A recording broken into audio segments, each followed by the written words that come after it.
बिस्मिल्लाहिर्रहमानिर्रहीम। अस्सलामु अलैकुम। मैं हूं तसव्वुर शहज़ाद और आप देख रहे हैं तसव्वुर शहज़ाद ऑफिशियल। नाज़रीन, आज का जो अहम मौजू है वो इंतखाबात के इनकाद और के लिए आल पार्टीज़ कॉन्फ्रेंस के लिए एक तीसरी क़ुव्वत फ़ाल हो चुकी है। ये तीसरी क़ुव्वत कौन है और इनको अब तक क्या कामयाबी मिली है, इस पर गुफ्तगू होंगे। और ज़ालिम खलीलज़ाद ने ज़रदारी साहब को भरपूर जवाब दिया है, यानी उन्होंने पलट कर वार किया है और भरपूर वार किया है। इस पर गुफ्तगू करेंगे। आज के हमारे ये दो मौज़ूआत हैं। अगर आपने हमारा चैनल सब्सक्राइब नहीं किया तो सब्सक्राइब कर लीजिए, बेल आइकन का बटन दबा दीजिए और कमेंट सेक्शन में अपनी राय से हमें ज़रूर नवाजिएगा। नाज़रीन, सबसे पहले बात करते हैं तीसरी क़ुव्वत की कि वो कौन है जो सियासी बहरान हल करने की फ़िक्र लेकर मैदान में उतरी है। तो वो है जमात इस्लामी के अमीर सिराजुल हक। अमीर जमात इस्लामी सिराजुल हक ने गुज़श्ता रोज़ यहाँ लाहौर में वज़ीर आज़म शहबाज शरीफ से मुलाकात की और उसके बाद उन्होंने इमरान ख़ान से भी मुलाकात की। उनके साथ अमीरुल अज़ीम और नायब अमीर लियाकत बलोच भी थे, जबकि शहबाज शरीफ के साथ जब उनकी मुलाकात हुई तो उस वक्त कुछ लीगी रहनुमा भी इस मुलाकात में मौजूद थे। उन्होंने इस हवाले से ज़राए ने ये बताया है कि इस इलेक्शन के तनाज़े पर उन्होंने बात की और उन्होंने कहा कि इलेक्शन के इनकाद के लिए मिल बैठ कर तमाम सियासी क़ुव्वतें मिल बैठ कर फ़ैसला करें। नाज़रीन, जमात इस्लामी के ज़राए से मेरी बात हुई है और जब मैंने उनसे पूछा कि आपको अचानक ये क्या ख्याल आ गया कि आप जो हैं वो मैदान में उतर आए हैं और इलेक्शन के तनाज़े के लिए सालसी की पेशकश कर रहे हैं और सिराजुल हक साहब बिलखुसूस फ़ाल हो चुके हैं, तो ये बैठे बिठाए आपको कहाँ से ख्याल आया? तो जमात इस्लामी के उस रहनुमा ने अपना नाम ज़ाहिर ना करने की शर्त पर उन्होंने बताया कि हम ये महसूस कर रहे हैं, यानी सिराजुल हक का नाम उन्होंने लिया। उन्होंने कहा कि सिराजुल हक साहब ये देख रहे हैं कि बूटों की आहट सुनाई दे रही है, तो इससे पहले वो चाहते हैं कि आमरीत पाकिस्तान पर मुसल्लत ना हो, मार्शल लॉ नाफिज ना हो, उससे पहले पहले सियासी क़ुव्वतें बैठ कर अपना मसला हल कर लें। तो इस हवाले से उन्होंने कहा कि सिराजुल हक को ये एहसास है कि आमरीत मुल्क के लिए नुकसानदेह होती है और वो मुल्क के वसी तर मफाद में मैदान अमल में निकले हैं और अब उनकी ये कोशिश है कि तमाम सियासी क़ुव्वतों को APC के प्लेटफार्म पर मुत्तहिद कर लें और फिर तमाम सियासी जमातें वहाँ बैठकर अपना ये मामला तय कर लें। इस हवाले से नाज़रीन, अब तक की जो इत्तलाआत हैं उसमें जब शहबाज शरीफ के साथ मुलाकात हुई और उन्होंने कहा कि इस हवाले से PTI के साथ भी आपको बातचीत के लिए बिठाने को तैयार हूँ, सिराजुल हक ने कहा, तो इस पर शहबाज शरीफ ने आमादगी का इज़हार किया। उन्होंने कहा हम तो बातचीत करना चाहते हैं और उस हवाले से उन्होंने ख्वाजा साद रफ़ीक और सरदार अयाज सादिक को अपनी तरफ से नामज़द किया है और उन्हें कहा है कि ये मामलात जो बातचीत का सिलसिला है इसको आगे बढ़ाने के लिए मुस्लिम लीग नून और PDM की जानिब से ये दो रहनुमा जो हैं वो अपना किरदार अदा करेंगे। हमारे ये दो नुमाइंदे हैं।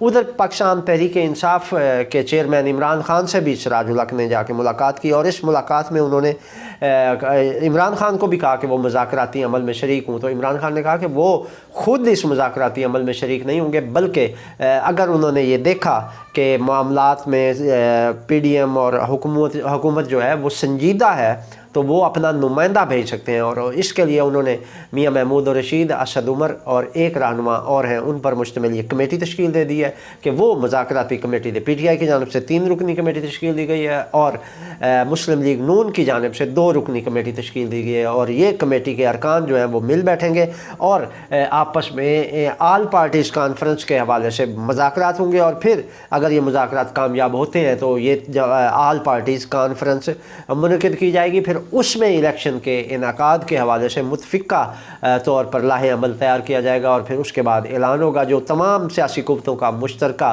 ऐलान होगा। नाज़रीन, हमारे ज़राए ने ये बताया है कि जमात इस्लामी ये चाहती है कि हुकूमत और अपोजिशन इलेक्शन के मुतालिक एक तारीख़ पर इत्तफ़ाक़ कर लें और उसके लिए उनकी ये कोशिश है कि आल पार्टीज़ कॉन्फ्रेंस में बात की जाए और इमरान ख़ान और शहबाज शरीफ को इसमें शामिल करने के लिए राब्ते किए जाएँ। तो अब सिराजुल हक साहब तो ये चाहते हैं कि इमरान ख़ान और शहबाज शरीफ साहब इसमें शरीक हों, लेकिन इमरान ख़ान ने इसमें वाज़ेह तौर पर यह कह दिया है कि वो 1 पॉइंट एजेंडे के तहत इस पार्टी के फ़ैसले की हिमायत करते हैं कि उसमें सिर्फ इंतखाबात के इनका की बात हो। और इस पर इमरान ख़ान ने ये सिराजुल हक साहब को कहा है कि वो ख़ुद इस मामले में शरीक नहीं होंगे, बल्कि उनकी जो कमेटी उन्होंने नामज़द की है वो उसमें शरीक होगी।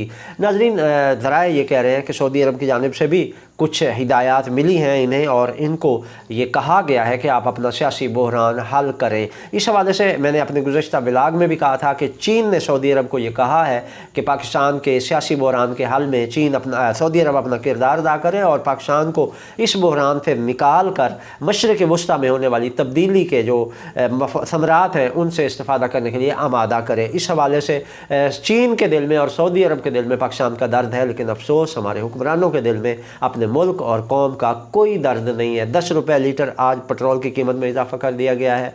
महंगाई इतनी ज़्यादा थी कि शुनीद ये थी कि 100 रुपया पेट्रोल सस्ता दिया जाएगा मोटर बाइक वाले गरीब लोगों को, लेकिन अचानक ईद से पहले ये बम गिरा दिया गया और अब आवाम जो है इनको मैं वो लफ्ज़ बयान नहीं कर सकता जो मैंने अपने कानों से सुने हैं कि आवाम इनके बारे में क्या राय रखते हैं और क्या तासुरात दे रहे हैं। अगर ये आवाम में आते हैं तो आवाम तो इनके गिरबान से पकड़ कर इनको घसीटेंगे और इनका वो हाल करेंगे कि ये याद करेंगे। अब ये मौका है कि इस महंगाई के फ्रीज से जान छुड़ाने के लिए हुकूमत को कम अज़ कम अपनी साख बचाने के लिए इंतखाबात करवा देने चाहिए ताकि ये जो लानतें हुकूमत के खाते में पड़ रही हैं कम अज़ कम इनसे इनकी बचत हो। लेकिन ऐसे लग रहा है कि शहबाज शरीफ साहब को शायद आखिरी बार ये इक़्तिदार मिला है कि वो ऐसी पॉलिसियाँ बना रहे हैं या शायद उनके बस में ही नहीं है, ये पॉलिसियाँ कहीं से बनी बनाई इन पर इम्पोज हो रही हैं और ये पाबंद हैं या मजबूर हैं उन पॉलिसियों पर अमल करने के लिए। तो अब IMF के साथ इनके जो मुज़ाकरात हुए हैं उनमें भी अभी इतना हौसला अफजा कोई नतीजा सामने नहीं आया। नहीं कहा जा सकता कि IMF के साथ जो इनके मुज़ाकरात हुए हैं उससे हमारे मुआशी बहरान को हल करने में कोई मदद मिलेगी, जबकि सियासी बहरान इनसे कंट्रोल नहीं हो रहा। दूसरी जानिब आसिफ अली जरदारी साहब ने हामिद मीर को इंटरव्यू देते हुए ज़ालिम खलीलज़ाद को हदफ़ तनकीद बनाया था। अपने इंटरव्यू में आसिफ अली जरदारी ने ज़ालिम खलीलज़ाद के हवाले से कहा था कि ज़ालिम खलीलज़ाद को किसी लॉबी ने अप्रोच किया होगा तभी वो इमरान खान की हिमायत कर रहा है। और आसिफ अली जरदारी ने यह भी कहा कि ज़ालिम खलीलज़ाद तनख्वाहदार आदमी है। उन्होंने ज़ालिम को जब अपनी तनकीद का निशाना बनाया तो इसके फ़ौरी जवाब में ज़ालिम खलीलज़ाद ने समाजी राब्ते की वेबसाइट ट्विटर पर ट्वीट के ज़रिए आसिफ जरदारी पर वार किया और उन्होंने कहा कि वो किसी शख्स या मुल्क के लिए लॉबिंग नहीं करता और ना ही किसी का एजेंट हूँ। ये कहना है ज़ालिम खलीलज़ाद का। उन्होंने आसिफ अली जरदारी को मुखातिब करते हुए कहा कि वो किसी मुल्क के लिए लॉबिंग नहीं कर रहे और ना ही वो किसी के एजेंट हैं। और साथ ही उन्होंने जरदारी साहब को कहा कि मैं पाकिस्तान के मिस्टर 10% को जवाब दे रहा हूँ। उन्होंने दो टोक अंदाज में आसिफ अली जरदारी साहब को मिस्टर 10% करार दे दिया। उन्होंने मज़ीद कहा कि मैंने पाकिस्तान के बहरान पर तशवीश का इजहार किया है जो शिद्दत इख्तियार कर रहा है, तजवीज़ दी है कि इस सूरत हाल में क्या करना चाहिए। ज़ालिम खलीलज़ाद ने इस पाकिस्तानी बहरान के हवाले से अपनी राय का इजहार किया उस ट्वीट में और इमरान खान के साथ उन्होंने जो राब्ते किए उनमें भी उन्होंने इसी हवाले से कहा। इमरान खान को भी यही कहा कि ये मामला सियासी बहरान पाकिस्तान का हल होना चाहिए।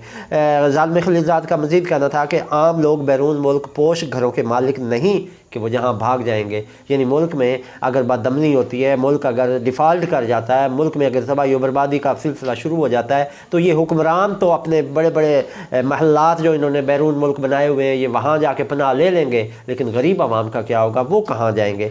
और इस पर उन्होंने हदफ़ तनकीद बनाया और शायद उनका इशारा सर महल की जानिब था, क्योंकि कहा जाता है कि एक सर महल बेनज़ीर ने और जरदारी साहब ने मिलकर बनाया था और उसका बड़ा चर्चा रहा। ख़ुद मुस्लिम लीग नून की जानिब से सर महल को लेकर तनकीद की जाती रही पीपल्स पार्टी पर। और आज ज़ालिम खलीलज़ाद ने भी उसका नाम तो नहीं लिया, लेकिन उन्होंने ये अपने ट्वीट में कहा कि आम लोग बैरून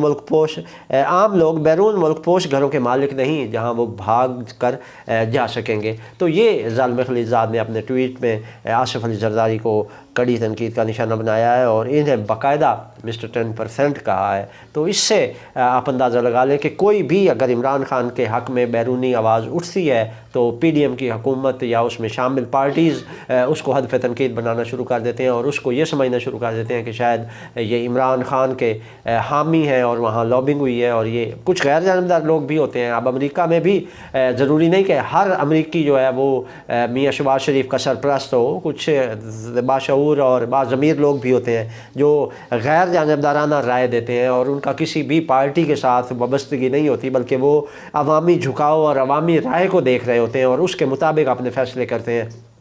تو ظالم خلیلزاد اور سمیت کچھ اور سینیٹر بھی ہیں جو پاکستان کی صورتحال پر گہری نظر رکھے ہوئے ہیں اور انہیں پتہ ہے کہ عوام کا جھکاؤ کس طرف ہے۔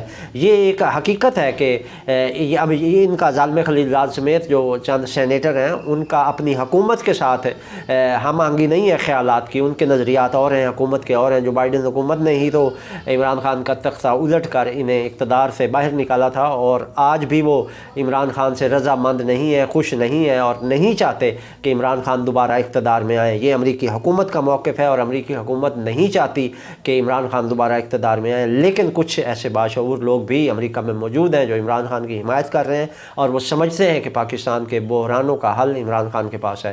لیکن اب دیکھنا یہ ہے کہ پاکستان کی موجودہ سیاسی صورتحال میں جو سراج الحق نے بیڑا اٹھایا ہے، اس میں وہ کس حد تک کامیاب ہوتے ہیں اور وہ آل پارٹیز کانفرنس منعقد کر کے الیکشن کے لیے ایک تاریخ کے تعین کا ہدف حاصل کرتے ہیں۔ یہ تھی ناظرین اب تک کی اپڈیٹ۔ تصور شہزاد کو اجازت دیجیے، اللہ نگہبان۔